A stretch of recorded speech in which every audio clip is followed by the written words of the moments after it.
Hello, everybody, and welcome to the Funny Shrink podcast. We have an amazing guest for you today. Santa Louis is one of the nicest guys I know, and we at the Funny Shrink podcast are really happy to have him here. When I told my rape story last year, Stan was in the audience and came up to me afterwards and said, told me about his own sexual trauma. Ever since then, I knew once I started this podcast, I wanted to have him on to speak about his experience. If you want to hear more from Stan after we're done, please check out his podcast on iTunes. So let's, Frank, we're going to bring Stan in. Is that cool? Yeah, where did you say we could see more about him? Where did you? On iTunes. He has 2 podcasts he's going to tell us about it during the show. All right. Hey guys. Hey Stanley, what's going on, man? How's it going? You guys can hear me? There we go. Now we're all equal. We can hear Awesome. Yeah. Thanks for having me, guys. This is great.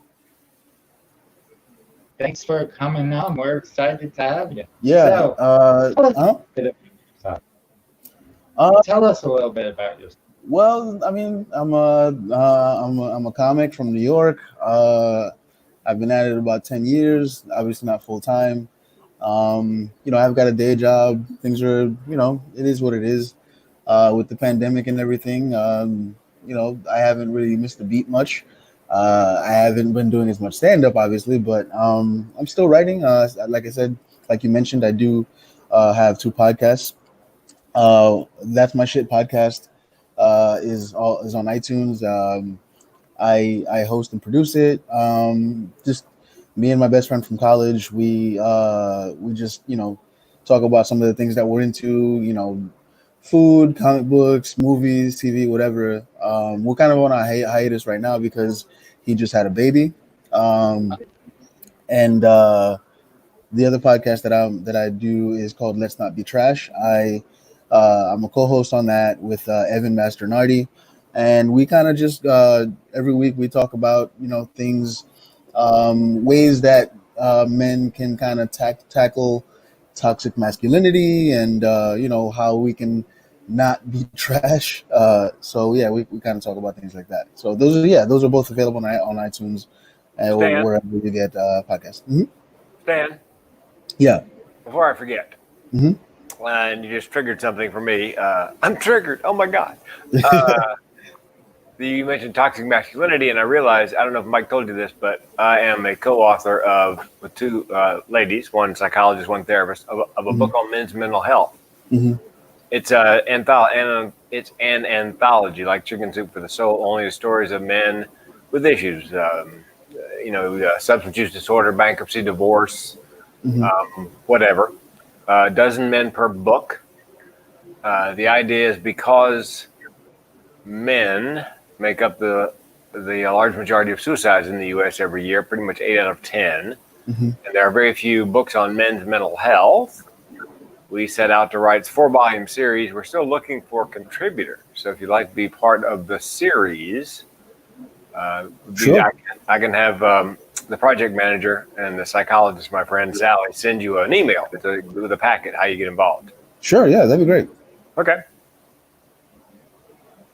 Yeah, so that's pretty much. Huh? You got work out, bro. Right? Look at that. Yeah, so that's pretty much me. There's not much to me. I don't know. Like, I guess I'm Haitian, which I guess it's not a huge deal, but it's like now that I've been thinking about it more and more, and I've just gotten a new therapist, and like my culture does kind of have an effect on like who I am mentally and like my mental health and like why I do the things that I do or why I have done the things that I've done. So I mean, um, again, thanks for having me and thanks for doing this. This is super important. So how long have you lived in the States, or were Yeah. you born here and you're Born from? born and raised. Yeah, my mom came here in '81 from Haiti. I was born and raised here. Lived here my entire life. I've lived in New York my entire life. Um, I mean, a lot. It's funny. A lot of people are talking about leaving New York, especially with the way things are going now. And I can't imagine living anywhere else. Just because I just it's a matter of convenience. It's a matter of everything I know is here. It's a matter of stand up is important to me here, um, and I understand why people would want to leave, but it's leaving isn't an option for me. I mean, I'm gonna if I gotta live in a brown box on the side of the road to stay in New York, I think that's probably what I'm gonna end up doing. Oh, well, I've turned in my U.S. passport. I'm not a citizen anymore. I'm an Oregonian. We live in Oregon. That's what I am. Gotcha. Okay. I'm waiting for Oregon to issue passports so I can leave. Yeah. You have corner here, and I'll come visit and hang out. Um, so, Stan, tell us about your first time doing comedy. So I was I must have been 25 because I can't remember if I was 25 turning 26 or 24 turning 25. But it was in 2010, so I must have been turning 25 that year. And so I'd been talking about it for a long time. I've always been a big fan of stand up.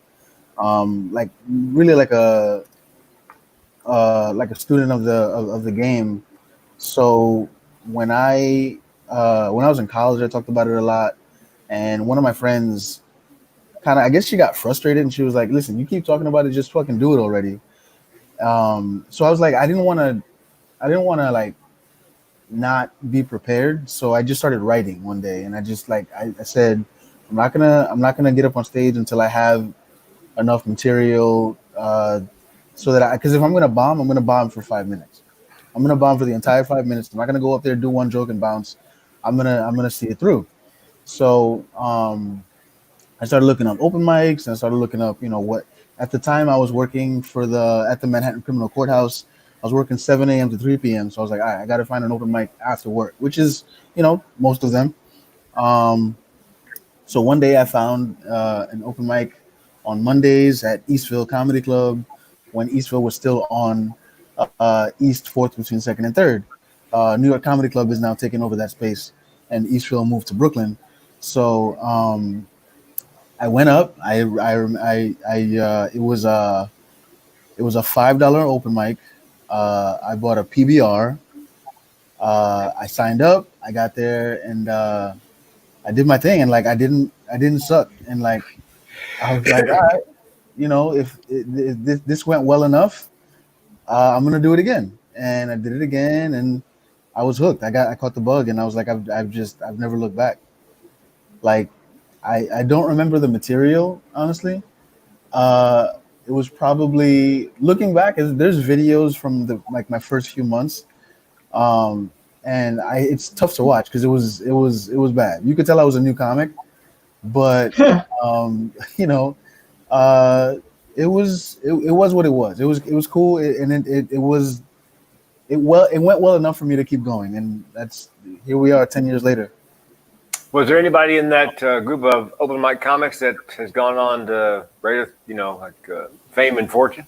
Not in that first open mic, but when I first started doing bringers, yeah, when I first started doing bringers, I met I met this guy Joseph Vesey, who has gone on to he's good with like he's a great sketch film artist. He's a really good writer. He's a good stand-up. He's produced some shows at the Bay Street Theater in Long Island, and he right now he's part of Adam Sandler's production team. So he's worked on Adam Sandler's last few movies. And for those of you on the listening to the podcast who are not comics, tell them what a bringer show is. So a bringer is a show where you pretty much you get stage time for bringing people to the show. So like it'll vary. Some shows won't. I've done shows where the producer won't even let me on stage if I don't have 4 people that came to see me. I've done shows where, okay, after a while, after 5-6 years of doing comedy, people can vouch for me. So like, all right, if I don't bring, 4 people, let's say 2 people come, they're a little bit lax. I did a bringer at Comics when it was still on 14th on the West Side. I was supposed to bring 8 people. 2 people showed up, and they kicked me out of the green room. So wow. I mean, it varies. But yeah, bringers.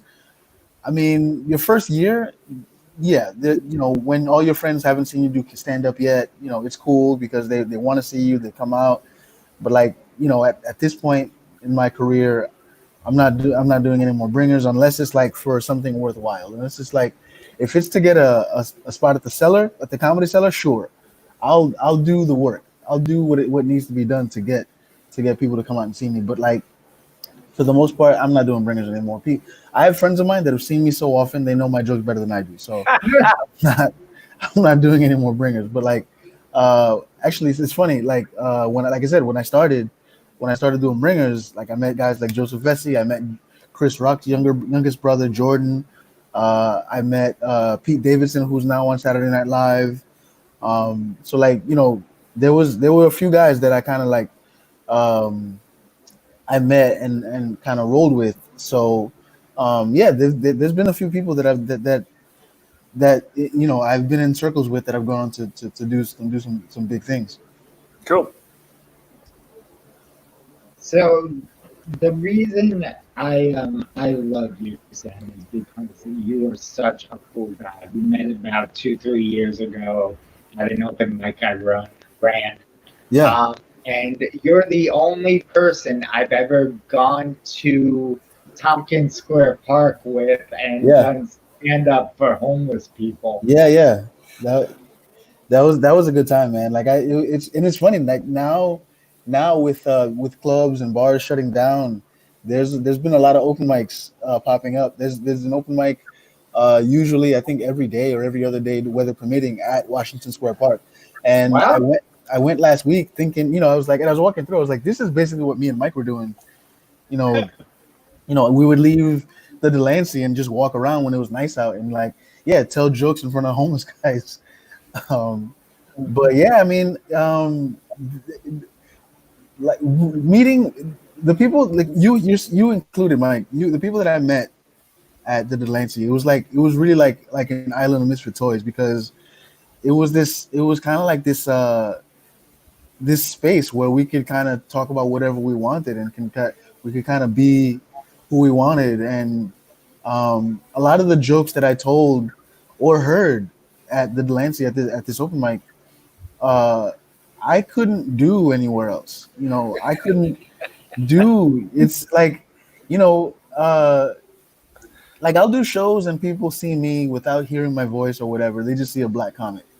But like, I can't go up to Harlem at an urban show, or even some parts of Brooklyn or whatever. I can't.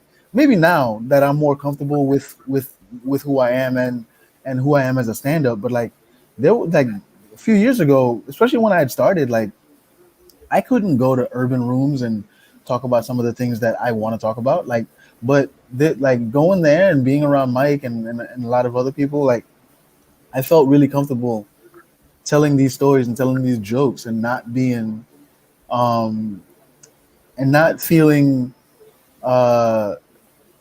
ashamed or anything, so I appreciate the time, and I appreciate Mike, I appreciate you for kind of like being that kind of like, I don't know what to call it, like not a buffer but per se, but like just kind of being that support system that a lot of comics need. Like a lot of people came to that show and came to that open mic and were able to do the things that they didn't feel comfortable doing anywhere else. And that's I inherited that show from another friend of ours, and now I've handed it off to another friend of ours. And in those years I was running it, it was when I ran it, I wanted it to be someplace you could tell stories and jokes that you couldn't tell anywhere else. I mean, Yeah, the rape story you heard, I workshopped that there for about a month, yeah, and like I wasn't hosting anymore. My good friend Josh Dawes was hosting, and he was like, "Look, we'll put you up at the end. You can do as long as you want." And like that was such a scary story for me to tell. yeah. When you came to the show to see me, I was so touched. And then afterwards, when you shared your story, it brought me to tears, man. No, It was yeah, like, like I being there, hearing you tell it, it was emotional, man, because like, and I know you, and I know you were gonna make it funny, and but like I expected it to be funny, but like you like the way you were able to kind of like straddle the line between humor and this really tough thing to talk about was like so. I mean, I didn't expect it to get as emotional as I did, and like I think part of it too was like you said is like it kind of tapped into how like what I thought about what I had gone through, and like um talking about that, and like it was it definitely inspired me because I reached out to I went onto the Risk website, and I decided to figure out how I could submit my own story. that's awesome. So I mean, it's still something I'm thinking about. I'm working on. So I haven't reached out just yet, but now that with all the time that we have, I might as well try to do it now. But no, yeah, I mean, seeing you tell that story, I was like, like, and then hearing it again when Risk put it out as a podcast, like it just again brought back that kind of well of emotion. It was great, and I applaud you for it. Well, and So for those of you guys listening that aren't aware of the stories, aren't what you're saying is you're both male sexual assault survivors, different situations, correct? Right, right. right. So please tell us your story, Stan, if you. So I don't totally I've recently gotten back to therapy, and like I was seeing a therapist 3.5 years, and then I kind of because uh financial issues, and therapy is expensive, and so I stopped going in spring of 2018, and I just started going back just maybe a few weeks ago. So um when I was in therapy before, it was something that I was kind of talking about. um So basically, I don't totally remember all the details because I was about 10 or 11 years old. Um, what happened was my grandfather on my mom's side, who's from Haiti, came to visit, and at the time so my he and I shared a bedroom, and we had one of those like those twin beds that were like trundle beds where like you could pull the one side from the bottom and pull it out. So I slept on the bottom of the twin bed. He slept on the other side. And again, I like the thing that I struggle with is remembering when it started, how long it lasted, or why it stopped or when it stopped. And I don't know if it's just repressed, but what I do remember was the actual abuse itself. Like my grandfather would he would like it would start off innocent. It would be like he would like tickle me or whatever, and then like uh he would like kind of move his hands down and like towards my genitals, and it's kind of funny thinking about it now because he would like it was just like weird that he would say like so in Creole, like we speak Creole in Haiti, and like he would say like in English it translates to like give me those balls, and it would like I would like even as a 10-year-old I was like that's a funny thing to say. That's just Like it was just funny to me. So I never thought anything of it. And then he only stayed with us for a few months and then went back to Haiti. And he would come like once a year for a couple of years. And then so like even then, when it happened, I guess it stopped because he left and went back to Haiti and like because the first time I visited Haiti I was 7 and he and I didn't have much interaction. So like when he came to visit when I was 10, I was super excited because when I went to Haiti, you know, he let me ride a donkey. You know, I heard stories about, you know, how, this is a guy who was a tobacco farmer and like, you know, when my mom and my aunts and my uncles were growing up, like he was super hardworking and like he would always give them money for school supplies and you know, it was all good.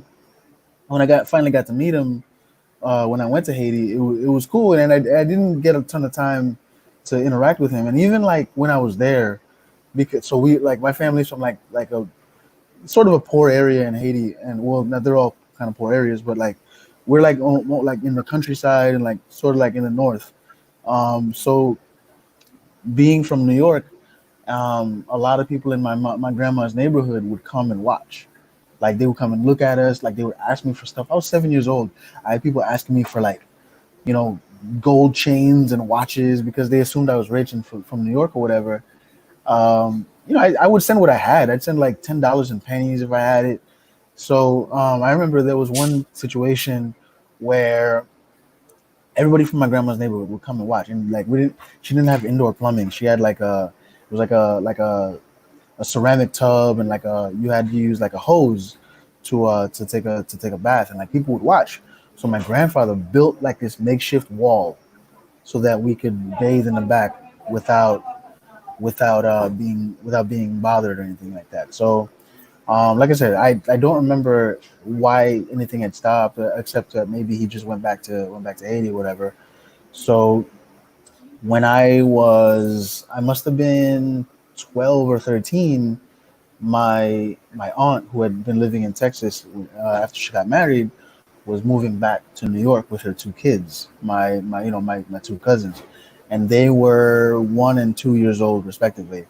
And it like right then I had this like I was like super excited and like I had this like sudden feeling of dread because my grandfather was supposed to come visit at the same time, and like I was like something's up, and I had to say something because like I felt like I had, especially my boy cousin, I felt like I had to like protect him, and I don't know what came over me. So like at that point I brought it up. I said something to my family. I was like, this is what happened. And again, I don't know what happened after that because it must be some sort of repressed memory that I'm trying to work through with therapy. But like, I don't remember what their reaction was.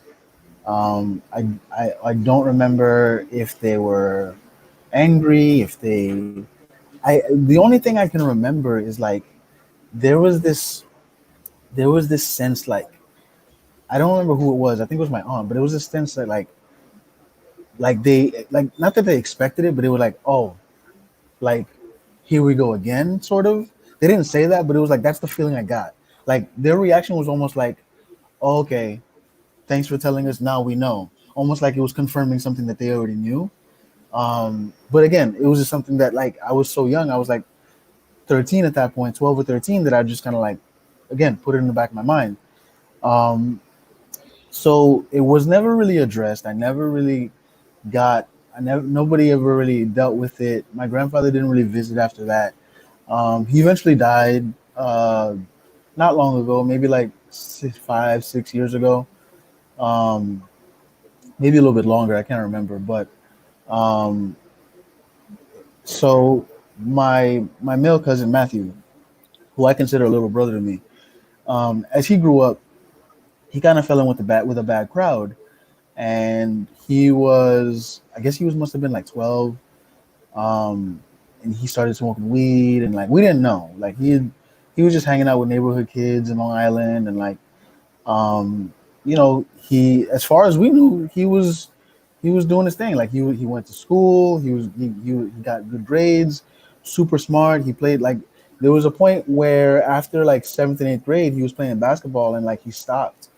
And I just thought, he wasn't into it anymore. And like, when he was playing, I thought he was pretty talented. Like he could have, he could have progressed and gotten farther along, but he didn't. And I just kind of like he had moved. Like we lived in two separate houses at that point, so I wasn't around. And like I said, he fell in with the wrong crowd and he started smoking weed, and then that progressed to alcohol and pills. And like when he got to college, like that's when we started discovering all this stuff. And like he was he had gotten kicked out of school, kicked out of college, and he was in and out of rehab. And I remember specifically one night he was in rehab in New Hampshire, and there was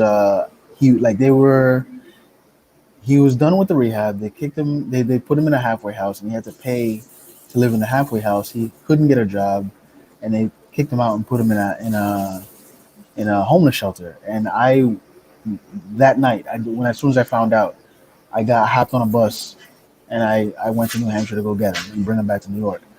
But before that, before that, my mom and his mom were talking, and we were all in the kitchen. We were talking and trying to figure out, what went wrong or like whatever. And like, it's the thing you go through. And I remember them having a conversation and saying, well, it's not like Matthew was sexually abused. It's not like he was molested, because we would have known. And at that point, I was in the kitchen. I was like, yeah, I feel like we would have known if something like that happened. But then again, that happened to me and nobody knew. And then both my mom and my aunt at that point were just like, what are you talking about? And I was like, what do you mean, what am I talking about? Because I know that I told them when I was a kid. I know I told them. And I'm at that point, I'm like, did I not tell them? Do they not know? Or like, but I have such a distinct memory of telling them. And right then and there, I was like, it's almost like I time traveled, and like I was right back where I started at 12 years old. And I'm like, I didn't know what to say. And like this wave of emotion just came back over me. And I was like, I didn't know what to do. And I'm just like, I just shut down. And I was like, I don't want to do this anymore. I'm not doing this. I'm not talking about this. And I was like, I can't deal with this. And my mom and my aunt's reaction was, well, if something like that happened, why didn't you tell us? And I was like, I did tell you. And then they said, well, you turned out fine. There's nothing we can do now, because at that point, my grandfather had died. It's like, they're like, all right, well, look at you now. You're great. And I was like, am I though? Am I? And like, everything about me, everything about my personality, I can trace back to this one event, because like I've figured out, okay, because of this, my sexuality is kind of different. I think because of that, like I don't know, I tell people I'm straight, but am I straight? I tell people I'm really fluid. I go with the flow. Like I guess I'm bi. I like women, but like in a pinch, whatever. I'll fuck a dude, whatever. I don't care. In a pinch. Yeah, look, at the end, like if I'm in a situation where, like I'm at a bar, if a guy hits on me, all right, I'm gonna see where this goes. I'm gonna see like how far are you willing to go, sir? Because I'm willing to go as far as like I'm like it's like playing chicken with me, like like I'm not backing down. So, and the Okay. Stan, yeah, sorry. That's good information for me to have. So if I'm in New York and we're doing comedy, I'm not going to offer to buy you beer. I'm just saying. I don't want to impression. Just so you know, like listen, I might take it the wrong way. Nah, I'm kidding. It's had an effect on who I am. I think I'm also like I didn't, as far as like sexuality is concerned, I was sort of a late bloomer. Like I didn't lose my virginity until I was 24. I didn't know how to talk to girls. I went to an all boys high school, but like I was, when I got to college, like I just kind of like, when I was in high school, after school, I was like a pit bull on a leash. Like I would talk to whoever. I had no fear of rejection, and like it kind of built like this armor. And when I got to college and it was co-ed again, like I had no idea how to talk to women, and I had no idea how to dress, and like I was stunted. Um, I was stunted sexually. Um, and like as I into my late 20s, I think I just like just trying to play catch up, and like now I think I've got a general idea. Like, look, I guess I'm pansexual because like I'm into women. I don't find it attractive, but like, I'll mess around. I like trans women a lot, and it's because I think it's because uh, it has to do something with like has to do with whatever I went through with my grandfather. The other thing is like I'm super affable. I don't say no to anyone because I don't like disappointing anybody, and I think part of that is because I didn't want to disappoint my grandfather, and I didn't say no, and I think that's had a profound effect on who I am and how I handle things. So like I'll say yes to just about anything, just because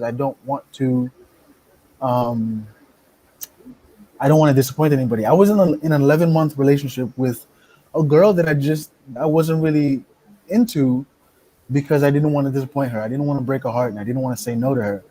And eventually I just had to. I got to a point where I had to. And it wasn't a fun breakup. It was a lot. It gave me a lot of anxiety, and I like it's weird. It's like I'm like right now. This is something I'm dealing with in therapy, where I want to be in a relationship, and I want to be loved and everything. But the second I'm with somebody that shows the slightest bit of interest, I check out. Like I don't know if it's because I like the chase and I like trying to seek attention from people that don't know if they like me yet. And as soon as I know they like me, it's like, all right. Or like part of it too is like, what is it about you that likes me? Because I'm fucked up, you know. So it's all stuff that I'm working on. But yeah, I think it all comes back to my grandfather. So, Stan, Mhm. you don't like to say no. You don't like to disappoint people. Right. I could use about $780 for a house payment.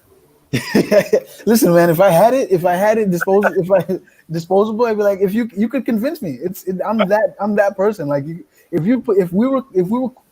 I knew you well enough, and you'd be like, hey, man, this is what I need, I'd be like, yeah, man, whatever. Yeah, what do you need? What do you need? But obviously, if I'm in a situation where I can help, I'm that guy, and like, it's almost to my detriment. I agreed to be somebody's groomsman in a wedding that I disagreed with. Oh, Yeah. Like I didn't want these two people to get married. I was closer to the girl than the guy, and the guy asked me to be his groomsman, and like I was compelled to say yes. I mean, it all worked out in the end. I ended up not being a groomsman because he found out that I didn't think they should be married, but it all worked out. But how'd the marriage turn out? I mean, they're still together. They have a kid. I mean, I stay out of it. It's none of my business. I still disagree with it. But who am I? If two people Dan, want to throw their money away, I let them. let me ask you a question. So, Sure. you said you're into trans women. Yeah. Okay, so from what I'm hearing, you like women with a little something extra. Right. Yeah. Okay. Also, like what you said really related to me because as you know, I'm sexually fluid as well. I've been with Hmm. men, I've been with women, I've been with trans people. Um, the I was molested when I was in junior high by someone who was a few years older than me, Hmm. and it I never really thought it had any bearing on my sexuality, but I do know that it caused me to be more cautious with people and more like what I wanted to please people. So I see a lot of the same traits you're talking about, but Yeah. I don't know, like for me, if it really fed into my sexuality. What I think really fed into my sexuality was not feeling women would like me. Mm. I felt like that was hard to deal with. That's interesting. No, go ahead. Go ahead. Because I felt kind of broken by this kid. Yeah, it's interesting because my first like outside of like so I had like a girlfriend for like 3 weeks and when I was 16 and but like other than that I never I was weird around girls. I was awkward around girls. So it's interesting you say that because my first like I guess sexual experience outside of like making out or whatever was with a guy. Like I was 19. I was a virgin still. And I was this is kind of showing my age a little bit, but I this was uh 2003, I guess, and AOL chat rooms were still a thing. And someone hit me up in a chat room, said they knew me from somebody else, and they were like, it was a dude, and he was like, "Well, have you ever gotten head before?" And I was like, "Nah." And I was at that point, I was like, "Nah, I'm straight. Like I don't mess around with dudes." And he was like, "Well, a mouth is just a mouth." And I was like, well, "That's a fair point. That is a fair point." I just went along with it, and again, it was like this is someone who I had just met, and at that point, I was like, "Well, I don't want to say no to this guy. He's trying so hard. He seems like a nice guy." So I met up with him, and we messed around, and um, it was such a weird experience because I didn't hate it at the time, and then afterwards I hated myself for going through with it, and I hated myself for not saying no, and I took like this like long hot shower, and like I felt so ashamed, only to have messed around with that same guy a year later. You know what I mean? And like, and it's a lot of it was because I wasn't getting attention from girls, and I was like, all right, mate, well, this is the person that's showing me attention, and you know, this is what it's gonna be. Like, I had I topped a guy before I had sex with a woman. You know what I mean? So, um, and again, I think that all comes back to this one thing that happened when I was a kid because I just didn't know how to stand my ground and say no to something I didn't want to do. And I mean now, I don't care, but like, and I wonder how things would have turned out had I dealt with it sooner, or if whatever happened with my grandfather didn't happen or whatever. But I mean, here we are. So not much I can do about it now. I think for me, like I spent almost all my 20s with dating guys and Yeah, having sex with guys, and then in my 30s I had one relationship with a woman, and I think I really stayed with dating guys was because they were easier. It was easier absolutely. to get them into bed. And I didn't have that confidence or self-esteem that allowed me to have a good game. Like I knew what to do to talk to women as friends, but once it moved further than that, I was afraid. Absolutely. Yeah. Uh, I honestly, I'll say even now, like even now, I'm not that I'm much more comfortable talking to women, but I, I, I know how to make women feel comfortable, like from a friend perspective, like you're saying. Um, Not that I get along with guys just as easily. I think I get along with everybody now, but like there was a time like in my early 20s and women found it super easy for me, to talk to me because I was just like, I don't know, it's just like I don't know if it was because I empathized or whatever it was, but like it was a there was a comfort level there where you know um,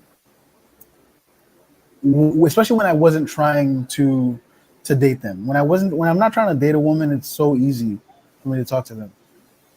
Even now, like I do have like this weird anxiety talking to women that I am attracted to and I do want to date. So I do see the parallel there. Well, guys, in the interest of full disclosure, my current wife, I met her at a grocery store in a tremendously gay neighborhood. Mm. Lots of Lacoste bars. She was muscular, wearing false eyelashes, tons of makeup, and she was yoked. I mean, Yeah. they called her beef burrito because she was shredded. And, so we set a date to go out, and then I began to wonder, given the neighborhood and the fact that she was way out of my league, did she have outdoor, not indoor plumbing? Yeah. However, I still went out with her, and my male friends go, wait a minute. You went out with her, and there's a 50-50 chance she was a guy? And then it all comes back to what you said earlier, Stan, about, what the gentleman said to you when you were talking about. Right. Yeah.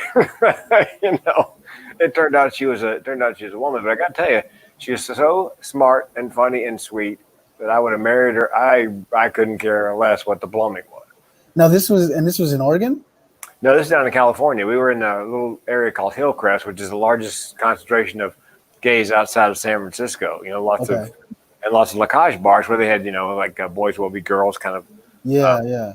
I thought for sure either she was a cross-dresser transvestite or she was a guy, but Right. Still went out with her. No, yeah, and like that, and that's where like the culture comes into play for me, because it's like I would 100% date a trans woman. I would, but it's like my mom, my family is like, they're from the Caribbean. How do I even broach that? How do I bring someone home who wasn't born a woman? How do I like my grandma's still alive? I once bought a pair of white pants from H&M, and my grandma said those pants make you look gay. Like, imagine bringing home a woman that was born a man. Like, how I would kill my grandma. So it's like all these like societal pressures and all these little things that that they come into play. Like they make a difference. So I mean, it sucks. I'm not gonna lie to you, because I've met plenty of trans people that like they're great people. They're fun people, and I still talk to them to this day, like as friends. But like I couldn't imagine what it would be like to live in a society where your very presence makes it difficult for you to exist. You know what I mean? Yeah. So I applaud them wholeheartedly. I like whenever I meet somebody, and I give them all the credit in the world, because I don't know if I could do it. Hey, quick question. What was your major, and did you graduate from college? Yeah, I was a media major in college. I have a bachelor's degree. I'm not using it. I worked in radio for a few years. I went into college. My freshman year was 2002, and I went into college with the idea that I was going to be a sports writer. So I was going to cover. I figured, go to college, cover sports for like the Daily News or Newsday or whatever. The typical thing. And then when I got out of college, the print media industry started dying, and I got out of college like a year or two before the recession, and I kind of shifted focus from print to TV and radio. I interned in TV for a little bit, and the jobs were scarce, and I refused to leave New York. I'm sure if I had left New York, I could have gotten an opportunity, but I got into radio. I worked in radio for 4 years. But again, especially in New York, it's an industry that I worked at CBS for a long time, and they're notorious for CBS. Yeah, the new so okay. like I couldn't understand if you were saying CBS or CVS. Right, yeah. Very different. I get that a lot. But yeah, I worked at CBS Radio for a few years, and they're notorious for like not hiring people full time and not paying people enough. So I was working there for 3.5 years, making $10 an hour, and I was getting 35 hours a week at the max. So like I was like, fuck this, and I'm out. Like I got into some other stuff. I worked at the Manhattan Criminal Courthouse, interviewing people before they went to see the judge. I worked in telecom for a couple of years, working outdoors and like climbing towers, putting up Wi-Fi antennas, and then I worked at a restaurant for a little bit, and I worked at a strip club driving strippers, and I bounced around. That was cool. Like, yeah, I only my so one of my good friends, he manages a strip club in Long Island. At the time, he was bar backing, and they needed a driver, and I needed the money, so I did that. So I did it on like the off nights. Like I did it Monday night, Tuesday night, Wednesday night. So basically, I would on Monday afternoon, Monday morning, Monday afternoon, I would go into Long Island. I would pick up this van, and I would go all around the five boroughs picking up strippers, and I would Yeah. drive them to the club, and then I would get them to the club by 8 o'clock, and then I would leave. I'd go to my aunt's house in Long Island, or I'd come home, or I would just stay at the club till 4 a.m. when they closed, and I would drive all the strippers back home, and then I'd hold on to the van. So like I did that Monday night, Tuesday night, Wednesday night, and then Thursday morning I'd drop the van off, and I would make I made 140 a night plus tips, Whoa. uh, which could be better. Could be better. Like to be honest, because I had to gas up the van, and like they reimbursed me and everything. I kept receipts and everything, but like I was really like when you really look at it, I was only making like barely $500 a week, which for the amount of work I'm doing, like if I was doing it like on the weekends, and I was doing it like 5 days a week, where I could make a little bit more, and I could have asked for more. I could have kind of gotten it to 200 a night. Then I would have been like, oh, this is worthwhile. So like I did that for about 2 months, and then I got a job. I think I was temping. I ended up working at a startup, at a tech startup, for a taxi company, and then I did that up until around this time last year. And right now I'm working at a luxury jewelry company in their logistics department, just shipping jewelry, high-end fashion stuff, and I've been doing that about a year. So like to answer your question, I went to college for media, and I am not doing anything with it. If I could do it all over again, I don't know that I would. If I could do it all over again, honestly, I would have started doing stand-up when I was 18. I would have started in college, because I think either I would have been further along in my career, or I would have realized, all right, I'm over this, and I would have quit when I was like 25. I started stand up when I was 19, but I Yeah. didn't start pursuing it like a career till I was 20, 25, 26, and then I left when I was about 33. Yeah, but you're back now. I should have started at 18. I think I started 24, 25. Yeah. Yeah. Like stand up, like it's funny because I think about it all the time. Like if I started at 18, 19, I don't know what I would have talked about. I don't know if I think starting when I was like 24, I was like, all right, well, I know who I am. I know what I want to talk about. I'm just not funny yet. And then I think logically, if I had started at 18, I would have. I don't know if I would have known who I was at the time, but like I would have figured out how to be funny earlier, and then I would have found my voice along the way. So I mean, but who knows? At the end of the day, I started when I started. I'm still doing it now, and I have no intention to stop. So I think you have charisma. Like, Frank, I don't know if you agree with me, but I think there are two types of performers. There are the personality performers and the writing performers. Yeah. Mhm. Like the comics too. And there are very few who are both. I Mhm. think, and you're both. I've seen you perform. Like, your personality drives the jokes, but you write funny stuff. I appreciate you saying that. And like for a long time, I thought it was definitely my personality because especially with crowd work, like I love talking to people. And for a long time, I did think that was my style. And I did a show at New York Comedy Club. It was a competition show, and one of the judges, it was two of the judges actually. It was Gino Bisconti and Jordan Carlos. They both stopped me after the show, and they were like, "You're a good writer." And I was like, that was the first time anybody's ever really like come out and said that to me, and I was like, oh, okay.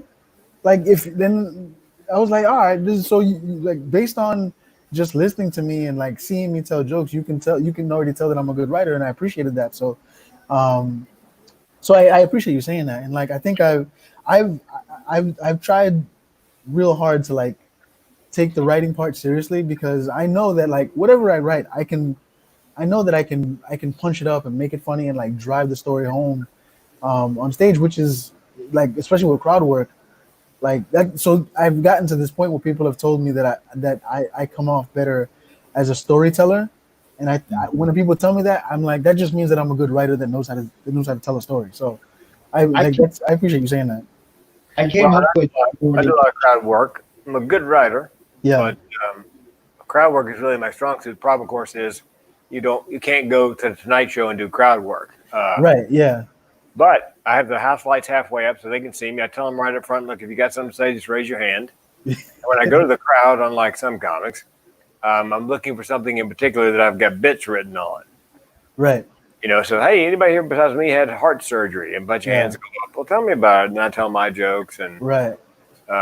and some comics think you are being lazy or it's cheating somehow to do crowd work. No, it's an art. It's an art. Yeah. It's really an art. I love crowd work. Yeah. I love crowd work because I'm sick of my own jokes. Right. Yeah. And you Oh, never right. know what material can come out of that. Right, right. I know Jordan and Gino. I came up with both of them. Yeah. They're phenomenal writers. Yeah. Yeah. Like, like it's like, so when Jordan told me that, it was a big deal to me because, I saw his trajectory. I saw where it got him, and I like, writing for TV and like things like that. And I'm just like, that's where I want to be. Like, I would love to be a working stand-up, but like, really, my goal now that I've really thought about it is like, I want to write for TV, and I want my jokes to be on TV, whether it's somebody else's voice or whatever. That doesn't matter to me. And like Mike, being around you so often, like you and I are very similar because I've seen the way you and I are very similar in that like the writing is there, and I see how it translates on stage because like I've seen you tell stories, and I know I've seen Mike do this thing, and that I find so impressive that even when I do it, I find it impressive. It's like you take this one thing, this one little bit that like 1 week, it's like just a throwaway line, and then like the next week, it's like, oh, here's a little bit more, and then the week after that, here's a little bit more, and like next thing you know, it's just this full on 5-minute, 10-minute bit. And like I find that so like, and that's where I think the writing comes in, but like the charisma part, like you're saying, kind of adds on to it. And to your point, like I do something similar, like not so much with heart surgery, but I'm a diabetic. So like when I was first diagnosed, I didn't know how to handle it other than to write jokes about it. So like I do something similar where I'm just like, yeah, how many people in the crowd are diabetics, and then I'll just kind of I'll go into it because then I know that they understand what I'm going through as far as diabetes goes, and if they don't, this is my opportunity to kind of like make it relatable. So I get what you're saying about doing that to get to the crowd work. And Mike, didn't you find some classes on late night comedy writing at Flappers website? Weren't you thinking about signing up for a couple of comedy writing classes with an eye toward getting the job? Yeah, there was a late night comedy writing class in Flappers University and in California. Funny story, I auditioned for the club, and I just landed back in New York, and they called me to do a Oh wow! like writing here. I'll make that story funnier next time. So. Well, and the guy who teaches the late night class is Gabe Abelson. Yeah, and he was a former head writer for Letterman, I think, or Oh, nice.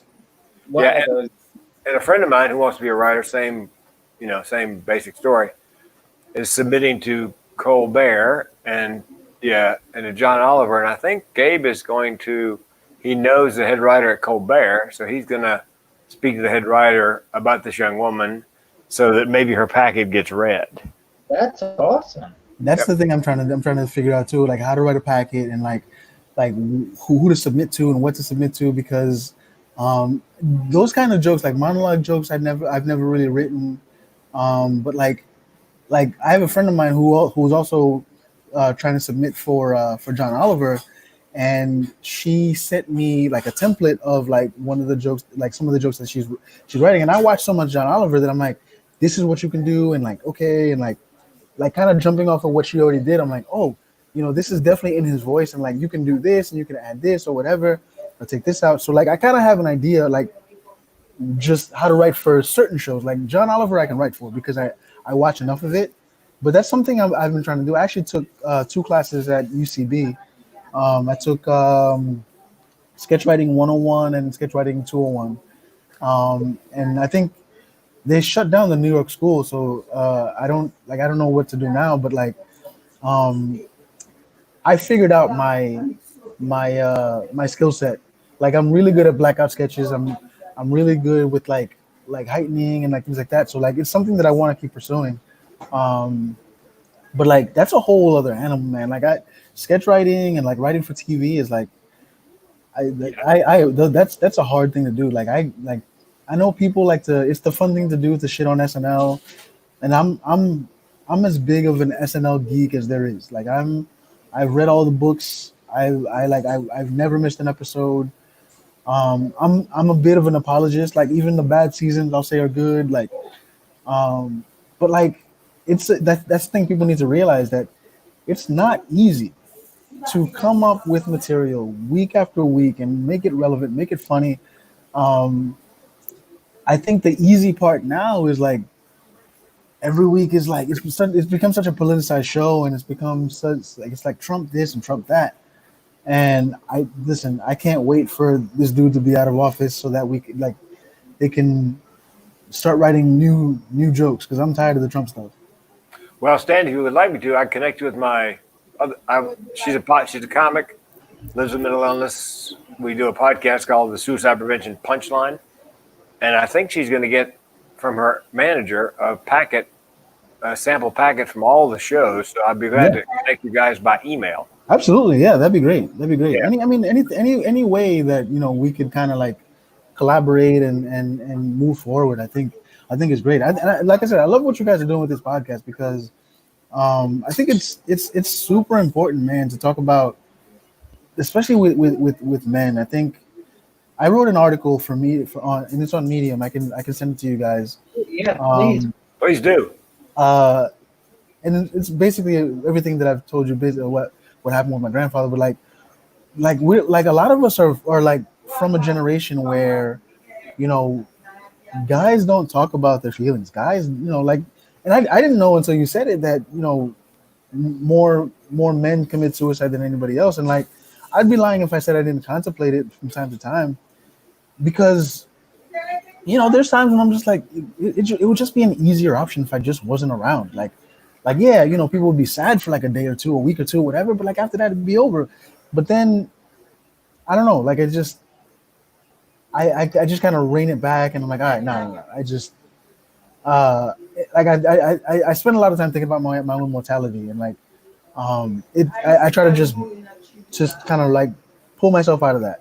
But well, Stan, I know you like to please people. I know you don't like to disappoint anybody. So listen, if you decide to off yourself, can I have your act? Yeah, absolutely. Like, listen, everything's like everything's written down. I don't know if you could be able to pull off the Haitian jokes. Yeah. Just disguise them and make them turn everything Haitian to Jewish. I think it works fine. You see, Mike thinks everybody in Haiti is African American or black. I'm guessing there's some white people there too. You more than you think. You'd be surprised. There are. I was standing outside of a bar on 14th Street years ago, and there was a guy speaking fluent Creole. Like, I'm talking about better than me, and I'm pretty fluent. Like, my mom and my dad, they raised me to speak it. And I'm looking around this bar. I'm like, there's nobody here that looks like me. What the fuck is going on? Only to find out this blonde hair, blue-eyed white dude is speaking the most fluent Creole I've ever heard. I'm like, dude, where are you from? He's like, Canada. I'm like, no. where are you from that you could speak the language so fluently? And he's like, oh yeah, I spent a lot of time in Haiti, you know, blah blah blah. It's not just white people. There's South Koreans. There's an area that is specifically South Korean, and like they've had kids and their kids speak it, and like it's very weird. It's super weird, but like, I mean, so all my Haiti jokes, if I do die, hey, they're up for grabs, honestly. So, What what was your next project? I'm sorry, Mike. What were you saying? that reminded me, there was this comedian in New York who came up to me. I ran into him on the street. He goes, I hope you don't mind, but I tell one of your disabled jokes. He's not disabled. I'm like, no, you hack. Who's the comic? I'm not gonna say. Yeah. I'll tell you later. Yeah. I don't have anything coming up as far as projects go. I've been running I've been running an all-female show in Brooklyn at Pine Box Rock Shop, but like since the pandemic, the bar's closed, so we haven't been able to do that. But once everything's back up and running, I do hope that I can resume that show. I've been running into a lot of female comics on Twitter, people that have reached out to me, people that are women that are New York based. That, you know, there's this comic, Kelsey Kane, who she does this great bit. She basically does this act as Louis C.K., but she pretends to jerk off in front of the crowd. Like it's like she gets like a wig and like the whole nine. It's like she gets a lot of shit for it, but I think it's hilarious. She calls herself Penis CK. So do you take the stripper van and go around and collect all the female comics and drive them to the show? Not anymore. But like one of the things that I reached out to her, and we've been connecting, and like she's been telling me there's a lot of female comics that, like, you know, they feel like because it's such a male dominated industry, and like they feel like it's kind of a boys club, that they don't have a voice and they don't have a safe place to perform. So I told her, look, if she knows anybody, if any female comics that feel like they don't have a place to perform, like they don't, let me, I'll book them. I'll put them up on stage. It's not much. It's like, you know, but I'll promote them as much as I can, because, you know, it's not just them. It's like, you know, we all have this thing, like whether it's, you know, being from a different place, being black, being a woman, like we all have these things that, like, and not to take away from white male comics, like there are plenty of funny white male comics, and I'm not saying that there's not a place for them, because there's a lot of there is, but I think, you know, the more inclusive we can be, the better it is for everybody. I think I'm in the sense that I come from a place where funny is funny. I don't care who you are. If you're a white dude from Middle America, if you're funny, you're funny. If you're a black woman from Harlem, if you're funny, you're funny. But if you're not, I tell people all the time, if you're not funny, I can't help you. So Stan, Mike, why don't we put on a series of shows like this? Female and funny. You know, Zoom, I guess, you know, a streaming show. Female and funny. Sexually fluid and funny. Yeah. Oh, I like that. Sexually fluid and funny. Yeah. There are a lot of people who don't have that space to do that. So I think it'd be a great idea. Yeah. Well, I'll tell you something, gentlemen. From a marketing standpoint, if we did a sexually fluid and funny show, because that's an underserved market for anything, especially comedy, I bet you, with a little social media promotion, we could get quite a few people, you know, tuned into the live stream. Mm-hmm. All right. Absolutely. We could talk about it. I do realize we've been talking for over an hour. Yeah. Stanny, but we gotta go. Yeah. Like I said, man, thanks for having me. This is super great. You know, well, Mike, make sure you send me Stan's email address, and Stan, I will hook you up with the woman who's managing the book project on mental health, and also hook you up with my other podcast partner who should be getting, sample packages from all those shows. Sure. Yeah. Absolutely. Absolutely. Cool. Frank, you want to take us out in your usual way? If you enjoyed the podcast, and why wouldn't you with this group, please rate, subscribe, and review. It really does help. If you enjoyed the podcast, please tell your friends. If you didn't enjoy the podcast, we hope you have no friends. It's great. Thank you all. We'll see you next time. See you guys. Guys.